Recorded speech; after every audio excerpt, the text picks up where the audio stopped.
lovies, Christy Joy here. We are here at 9J Boutique in the Bronx.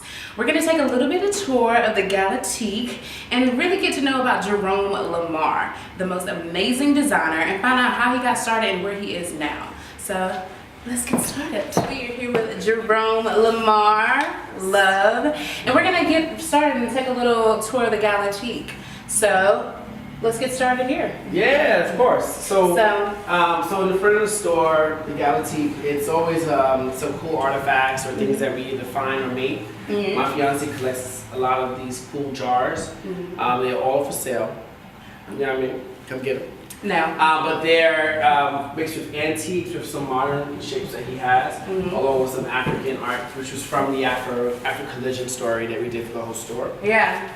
So there's a hybrid between, cool artifacts, really wearable items, and things I think are interesting. Yeah. In the South Bronx, I think it's very, very important to create an experience for people who are visiting.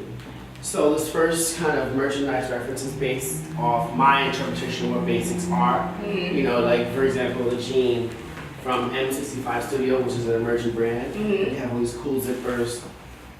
Instead of having holes, these aren't functioning, I guess. But it's but cool they're detailing. really cool detailing, and they play with the idea of having a zipper detail. Yeah. Clean white jeans, but you have the strap that kind of hangs low and meant to feel a little grungy.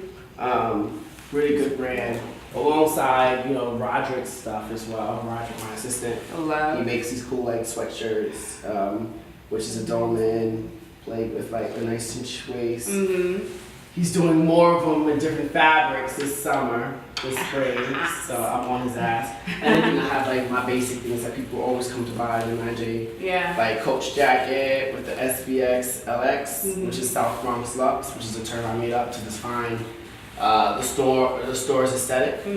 So everything is meant to feel as if it's new and emerging and as luxury as possible. Into this next section, which is full of home items that we find on our travels, or things that my fiance picks up when he's doing his merchandising. Things that I think are interesting, from shoes to items that's made here, like the bandanas, these Tiffany cards, which are limited edition. Oh my god. Playing cards, which are really cool. So cute.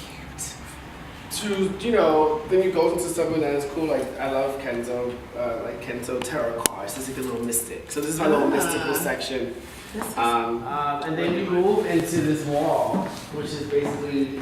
I got to meet the artist. Yes. He came in to take a picture.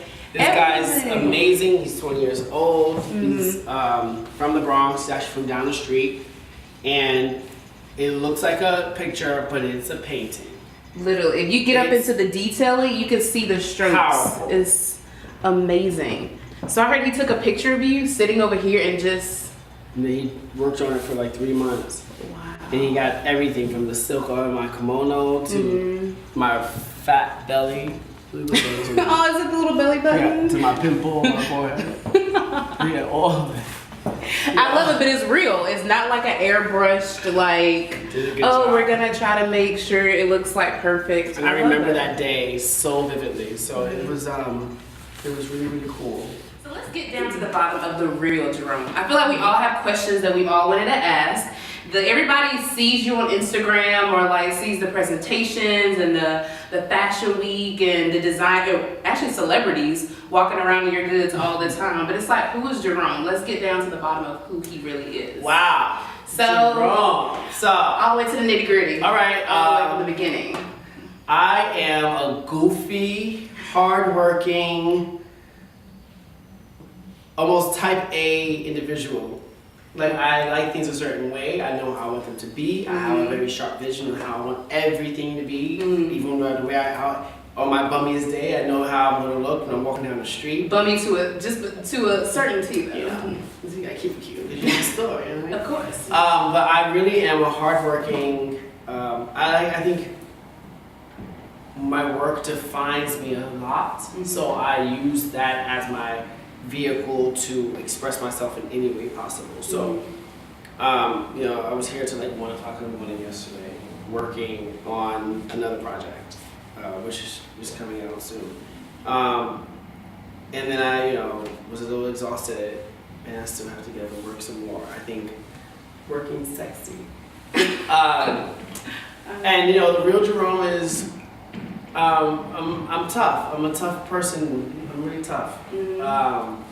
Because I feel like I've put a lot of work in early on. I think I know exactly how I need some things to be.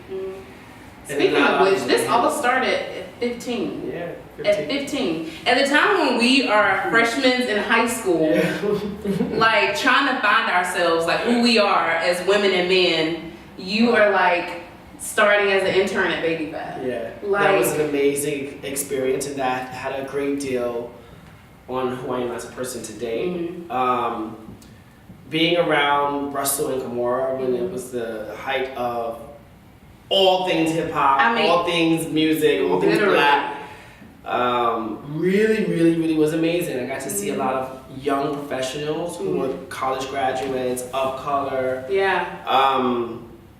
And I saw how they did things, and I just so happened to be really hardworking and I have charisma, I guess. And they brought me in super early. So when you went in, did you already go in with a plan, or did you say like, okay, let's just see where this goes? Like, I know I'm passionate about fashion, but I just want to see like how it works out. Well, I feel like I'm very sure of how I want things to be, like I said before, right? So I knew that when I got into Baby Fat that I was going to shut it down. You don't go there. I'm not going there to be number 2 or to be someone's intern. I was going there to be the boss. And I think that's what was made me very different from the other interns who were much older than me. They were in college. Literally. Because I wasn't there to play games with them. They were trying to be friendly with everyone. I was there to get my task done and move on to the next. I understand that 531 Jerome is the birthday, but when you were thinking of the name for that, was it meant to be like, okay, because when I thought of the name myself, my mindset was, okay, this is to show that this is the day he was born, and this is my statement. This is to show that this is what I was made for. This is what this store was meant to be. Like from my birth, I knew that this was my purpose. Absolutely. Was that kind of like the mindset, or am I off? No, you're on. But it goes a little deeper too. So like, it's funny. My grandmother once told me a long time ago, always look for that number. She passed away. When it's a good vibration, it was good energy. And every time I was thinking about a name or something, it was always 5:31. I kept saying, I wake up, it's funny, I wake up every day at 5:31 a.m. Everyone knows it. You can see on Instagram, I'm posting already. And around 5:31, something always happens where I'm having some kind of conversation with someone and I'm telling them some kind of advice. It's good advice. And so it just made sense. And I used to see it on cars driving by. I still do. It's like a number that tells me I'm doing the right thing.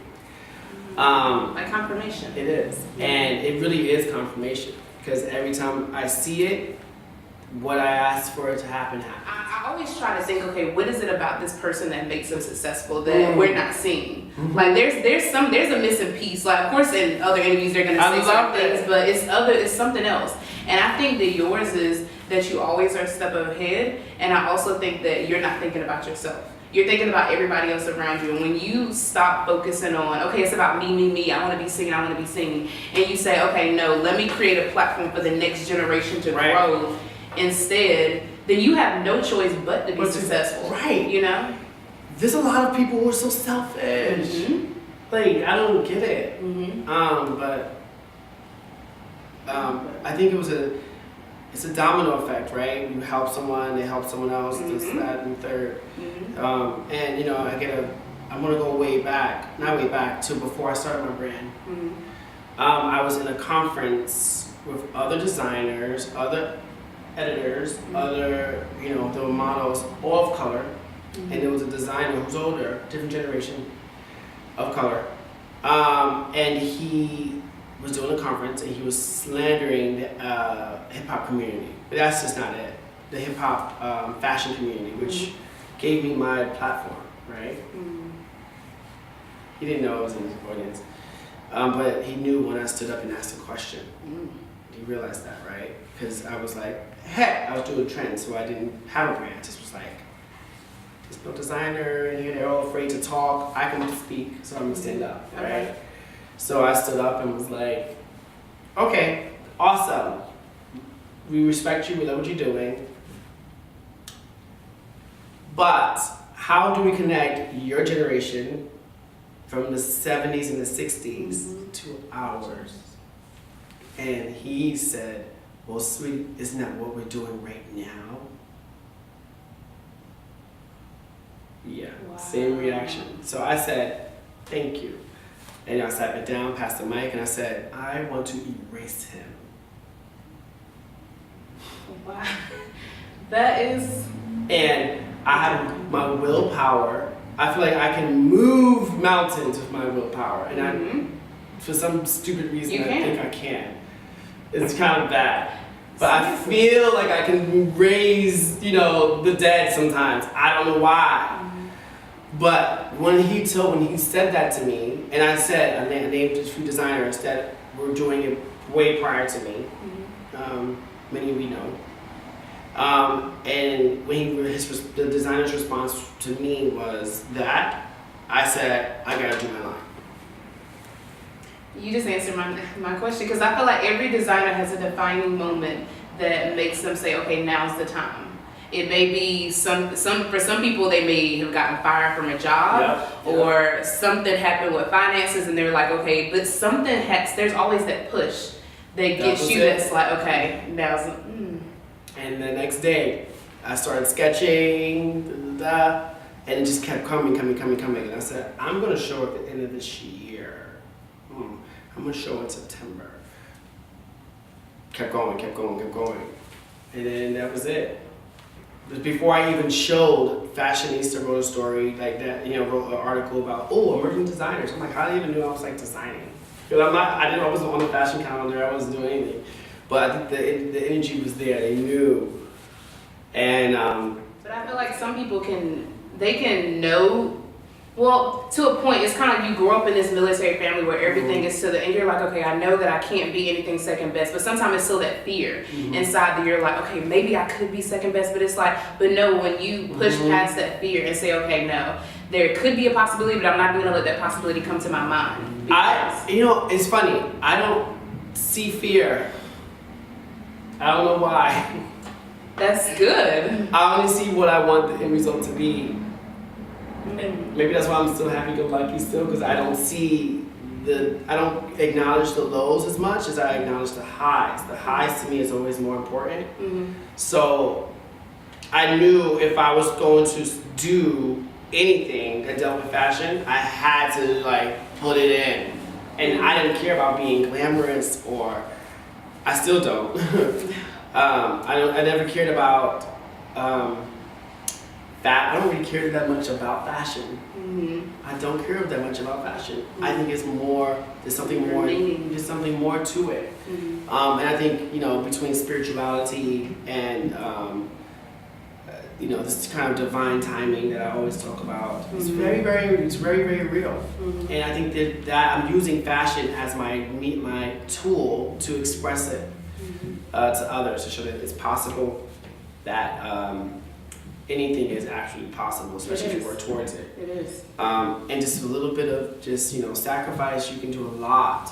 You can. You can. So I never really cared too much about, I never looked at the fear part.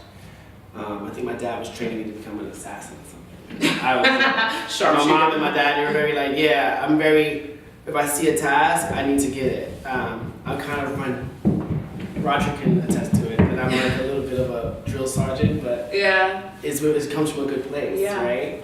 So. Well, thank you so much for sitting down with us. Thank you for giving us a tour of the Galatique. Thank you for just bringing us literally on an experience with you. Seriously. So stay tuned, guys, for more videos to come.